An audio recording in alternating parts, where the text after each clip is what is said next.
Welcome everybody to another edition of Think with a Drink. This is the weekly webinar brought to you by the ARIES Foundation for Financial Education. And this week's show, Craig, we're going to be talking about something a little bit specific, a little bit niche, is cash balance retirement plans. So when we deal with cash balance retirement plans, if we can flip the screen, get us under the PowerPoint there so that we have that behind us. Thank you. So real quick with an overview about what we're going to do. We've got, a little introduction for us, what's on tap, what we're drinking, because we like to do that with everybody in terms of what's happening. We'll talk a little bit about cash balance plans, okay? A little bit about how it's different from a 401k, Yep. right? We will do one of our episodes, the Misbehaving with Money Minute, and then some advantages to it and some of the things that you should be thinking about. Okay, so next slide. So real quick for me, my name is Tom Alessi. I am the president of the ARIES Foundation for Financial Education. I have been in financial services. I am now in my 25th year, Craig. That's kind of amazing. I believe it. I am an investment advisor. That means I'm actually a certified fiduciary now, as of last year. Yay. I am now a certified fiduciary.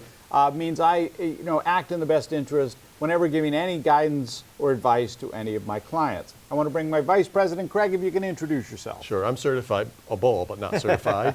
I'm Craig Richardson. I'm the Vice President of the ARIES Foundation. I've been in financial services a little over 20 years now, and I specialize in working with families and individuals to help them define their goals and have a better relationship with their money. And Craig will be chiming in as we go along today. One of the things we talked about with Think with a Drink is brought to you by the ARIES Foundation. So the ARIES Foundation for Financial Education is brought to you. One of the things that we do as a nonprofit is trying to help everyone have a better relationship with their money.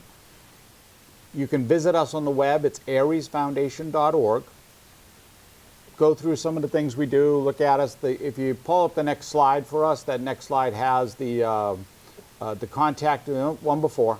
There we go. So here's the ways to follow us. You can check us out on social media. That's LinkedIn, Twitter. The email, if you ever have questions, it's info@ariesfoundation.org. And also you can check us out on Instagram. We've got, a YouTube channel. We're here on New TV channel as well, so you can always follow us. Okay, so what we're drinking today, Craig, this is Octoberfest from Sierra Nevada.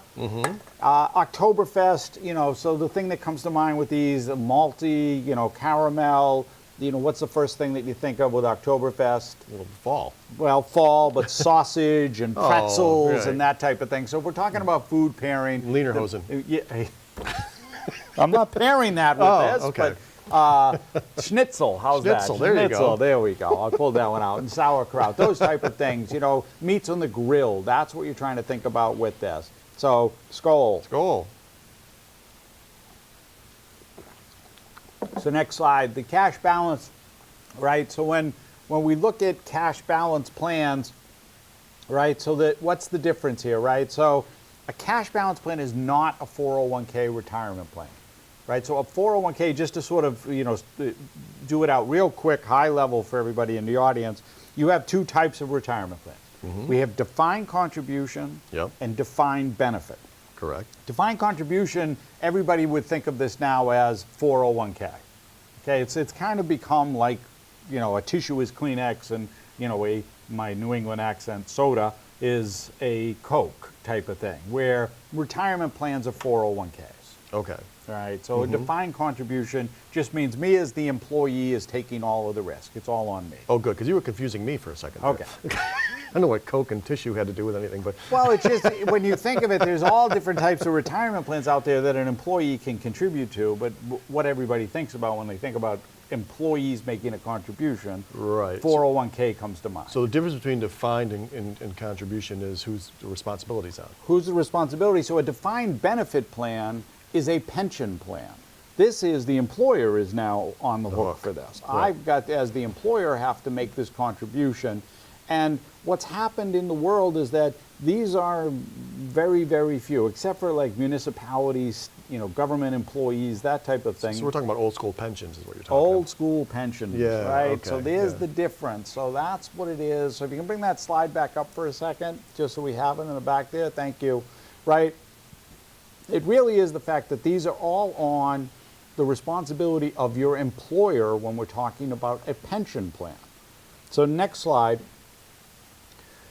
So when we look at defined contribution plans, Yeah. the 401k of the world, that type of thing, you have limits about who can contribute so much, depending on how the plan is set up. We're not going to get too deep into that, but generally the idea is if you've got a highly compensated person, Yeah. for the purposes of this year's contribution, 2024, that means anybody making more than 150,000. I was going to say more than 20. No.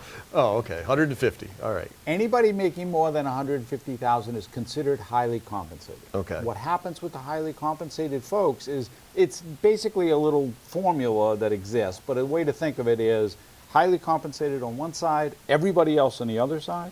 Whatever their average deferral rate is for the rest of the folks, Yeah.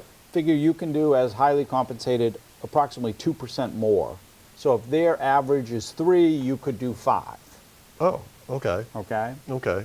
But, think of all of the non-highly comped and the size of the company, and, zeros suddenly bring that averaging down where, So as a highly compensated person, I'm not only limited by the IRS rules of how much I can put into my 401k, I'm also limited by the average account balance or average contributions of the other employees in the organization. correct. Wow. So this is really, 401ks are really designed for the rank and file. For the most part. More than the highly compensated. Right, and we get into it in another time. There's on the site, you can check us out and see the different things that we have available with that to go through the different types of plans. But really the idea here is that, yes, if you just take that example, if I'm a highly compensated making 150,000 Yep. and my max I can put in is 5%, Right. I can only put 7,500 into the retirement plan. As opposed to the 27.5 that would have been able to put in. Right, well, if you're over 50 for this year, you can put 30,500 in. Right, right, right. But yeah. not if you're highly compensated and the other people are putting it in. And the other people aren't putting in. There are ways to design that and deal with it. But the idea here is that for a lot of times with highly compensated folks, what happens is they get limited. I want to put more away. Those poor people. And now we start getting to situations where we're dealing with a select group of people, high earners out there. And we'll talk about that as we get towards the end, like who this fits for, this whole concept here. But just know there are limitations that happen, and it's like, what can I do, right? Because that's one of the conversations that happens a lot with us is, people are like, I want to put more away, but I can't. Right, so I want to make sure you're taking care of everybody at the organization. Right. Next slide. So this just sort of gives you the differences, right? So these are, and this is the whole different defined contribution plans that are available there for you, right? So we're not going to all that whole alphabet soup today, though, right? Yeah, no. Okay. No. So it just goes in order of a simple, a SEP, all right, a individual or solo K, and then you get into the defined benefit plan and defined benefit plan with a 401k attached to it. Ah, so we can have hybrids. Hybrids, exactly. That's sort of where we fall into with the cash balance plan. And these numbers are just, this is a hypothetical for somebody who's over the age of 50, max funding out in terms of their plan Okay. and what they're able to put away. But you can see in the contribution limit there, even for somebody who gets to fund to the max in a 401k plan, that's $66,000, right? If I'm making $300,000, $400,000 a year, It's not going to be enough to get me there. that's not enough, and it's certainly not enough to take away in terms of what I'm trying to do from a tax reduction standpoint. Well, we can talk about the tax efficiencies on another program, but Yes. because that's going to be a whole other sidetrack. Right, but the idea is generally that's the concept though, right? I'm trying to put money away for retirement, Yes. but at the same time I'm trying to reduce my tax base while I do that. Right. And, a lot of times, specifically for those who are, solopreneurs, independent contractors, that type of thing, the idea there is, well, I can do this, I can put it into a SEP IRA, Yep. or a solo K 401k plan, Yep. but I'm limited. I'm limited in terms of how much I can put into that plan, how much I can actually lower my tax base by. Right. That's the conversation. It's trying to make sure that you're being efficient with everything, sort of twofold. I'm trying to replace my $300,000 or $400,000 a year when I get to retirement. Right. I need to build up this money to get there. Yep. But I can't put it away. Right. So what am I going to do? So if I was the average rank and file making 60 grand a year, and when we're 50, I could put 30,500 a year. I can put almost 50% of my pay away. But if I'm making 300,000, and all I can put is, even if I do match 30,000, I can only put 10% of my pay away. Right. So I'm at a disadvantage in that respect, trying to have the same lifestyle when I retire. Exactly. And that's really where this conversation kicks into when we start talking about the whole idea of cash balance and a hybrid retirement plan and how that all sort of fits in for somebody. And we'll talk a little bit about that in just a bit. But sort of that's the concept. I'm an individual, whether it's I'm a solopreneur or I'm in a partnership or something, and I am looking to maximize my tax deferral for this year. Right, because why pay taxes until you have to pay taxes? Until you have to pay taxes. And with what's gone on with the tax code, required minimum distributions now, this year it's 73. Yeah. But it's winding up over the next 9 years. It's going to get to 75. So if we're talking about somebody who's just over the age of 50 right now, they're not going to have to touch the money till they're 75 years old. Yeah, so you can put this off for quite a while and let it build. And just let it build up. Next slide, please. All right, so one of the things that we try to do here is we try to have, let's call it a little bit fun with what we call misbehaving with money minute. So this is just a quick little aside here as we deal with ideas and concepts. But this one actually is talking, now we go to the rank and file, right? So this misbehaving with money minute is when we are not taking advantage of our employer matching program in the retirement plan. Yeah. Whether you are somebody who has decided, look, I just can't do it, but the concept here is this is free money, right? So understand when your employer is giving you a match, this is over and above what you are putting into the plan. Yep. And you can quote us on this. Free money is the best kind of money. I think this comes into play too, especially not to pick on the younger crowd, but sometimes you're not thinking about retirement if it's 1 or 2 lifetimes away. So, and you're thinking, oh, it's 1 or 2 or 3%, what's the big deal? Well, 3% is, if you're doubling, if I could double my money every dollar I had, I'd do it in a heartbeat. Right. So why would you not double the money that you can double? And if, eventually it'll add up over time. So that's what you want to take advantage of is time, and why you want to make sure you're taking advantage of free money. Right, and for those who are in the situation who say, you know what, there's way too much month at the end of my money, I can't make this work, I just can't start right now. The concept is just get in.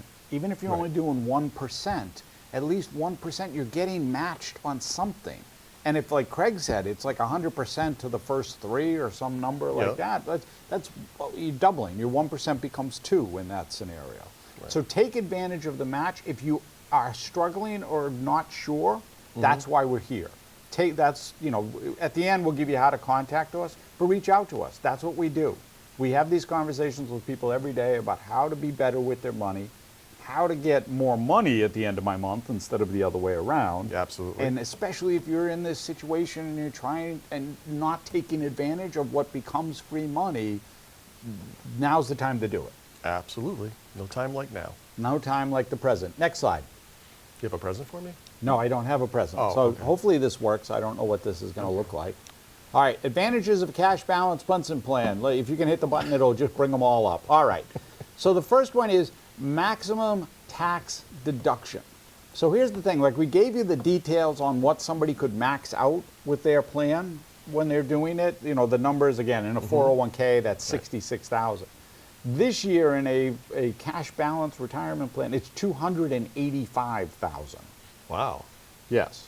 So if you're someone who is making that substantial amount of money, this might be the way to get that money in to make that happen, right? The other part, if you can just bring that slide back up for a second.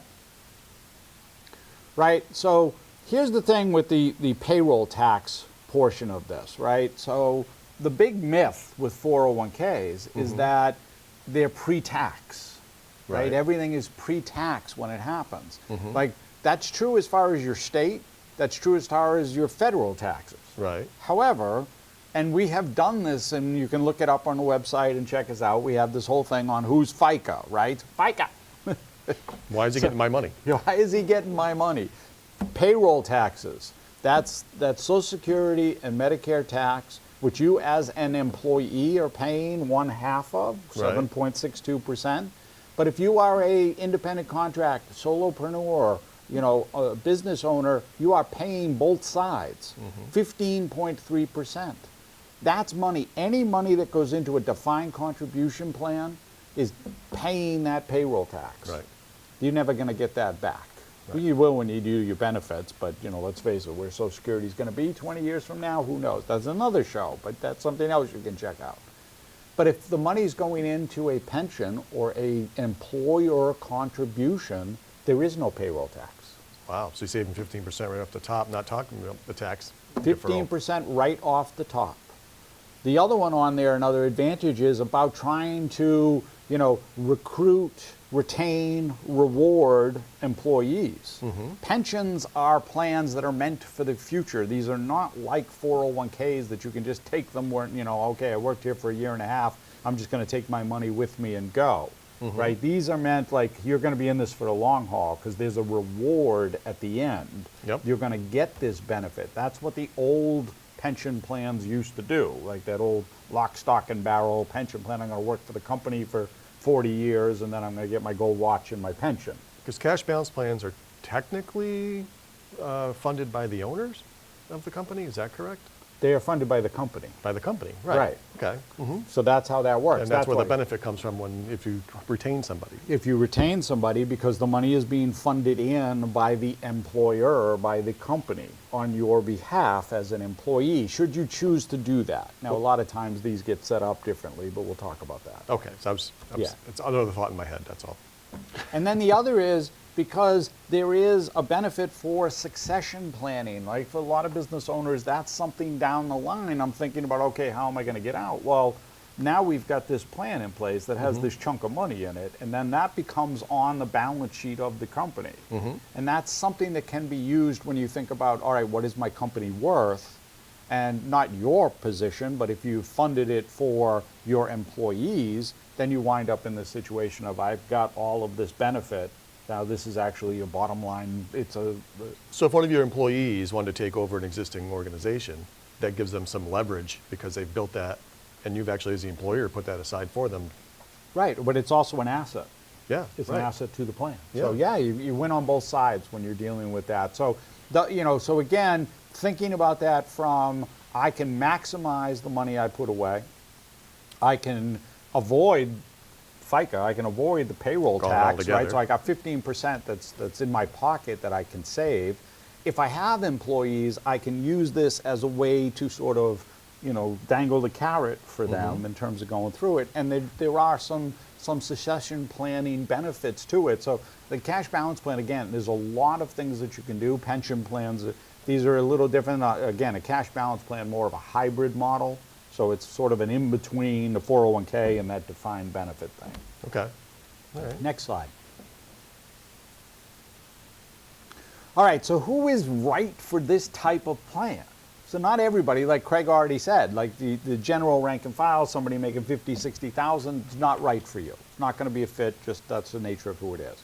But if you're a small business owner, and when we say a small business owner, we're talking about somebody with maybe less than 10 or 12 employees. Yep.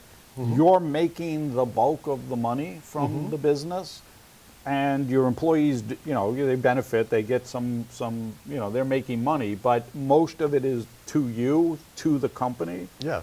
This is a fit because there are ways that you can design this plan where you don't have to include every employee. Right. Well, I see a lot of people asking me about it when they start getting north of 200,000 in regular income. Right. Right, because like I said, they can only put so much away in the other plans. They want to put more away to maintain that lifestyle in retirement. And maybe, like you said, they're adding people on and want to do some retention. And how do you do that? Correct. Right. And so, again, small business defined as maybe less than 12 or 10 employees. There are ways to design it. Right. So the other one on there is a partnership. Right. So partnership, that's, whether that's just two practitioners together or a small, like a lawyer's practice or yeah, something there like you go. that? Like a law group, a Doctors CPAs, doctors, dentists, that type of thing. Like these are, 1, 2, or 3 people who are the major earners in that situation. Maybe there's a couple of employees along with it. Again, ways to design this. Not that you're trying to carve them out, Right. but let's face it, the bulk of the benefit, the bulk of the tax deduction, what you're trying to do is going to going to the owners versus going to the employees. You still will make a 401k available, Yep. so that they will have the opportunity to participate, match all of that. Right. But where you would be limited in that situation as the owner in that situation, you have the ability to drain that, to really add more on the tax benefit. Right. So the cash balance plan isn't to get rid of a 401k, it's a supplement. Correct. It's right. an addition to. Yes, yeah, absolutely. It is meant to be in addition to that. And then the last one on there is the easy one, which is the self-employed. If you're a solopreneur, you're making, like Craig said, is it got north of 200,000, and then realizing how limiting a SEP or even a solo K plan can be for you, it gives you the opportunity to say, wait a minute, I should be taking advantage. I've got this income. This income is steady. It's been something that I've been earning now going forward and project going forward. So the idea there is to have yourself available with I can put more money away and fund that retirement need because I'm going to try to replace this income. Right. That's what I was thinking about earlier when I was saying that little thought. Yeah. Because if you're a solo corp, it's a pass-through organization. So even though technically the benefit is being paid by the organization, it's all you.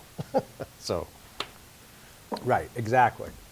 All right, and so the next one, which is just some really key takeaways here with some of the things to be thinking about, right? So one of them is, nothing ever works unless you have a plan.